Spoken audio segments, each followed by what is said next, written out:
typically those organizations are working more closely with the developer of the project, and we may,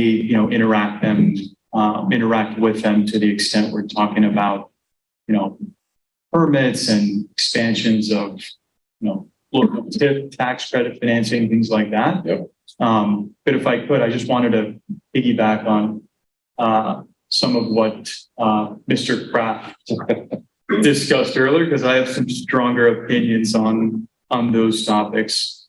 I guess just big picture, like Ronnie mentioned, the RIA is going to clean up some of the low-hanging fruit.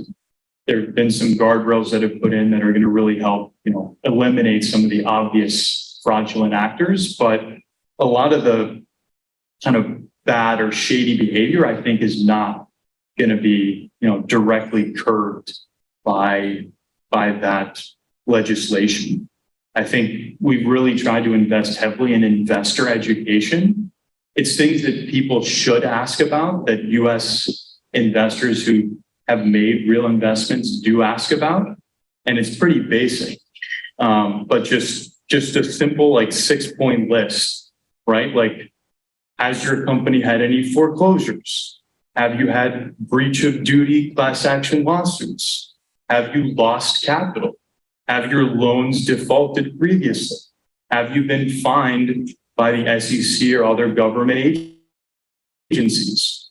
Are you truly independent, which now under the RIA has to be disclosed, right? But of those 6, the only one that's really covered by the RIA is the independence one. The other 5, they're not touched.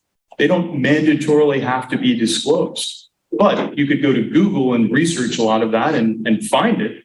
And the way you address investors ending up in failed projects and situations is you educate the investors, you educate the agents, and you try to partner with people who believe in, making a little bit less money, but probably more likely, versus swinging for the fences and putting people in projects that just would never pencil out economically in any normal economy. And we've seen that happen. There are blow-ups, like people have been raising EB-5 for 15, 20 years. Money's been lost. Like major defaults have happened recently, as many in the last couple of weeks. And those people are going to still keep raising money. It's going to keep happening. But just at least educate the client and just say, yeah, this person's raised $2 billion, but they've also lost $400 million of that.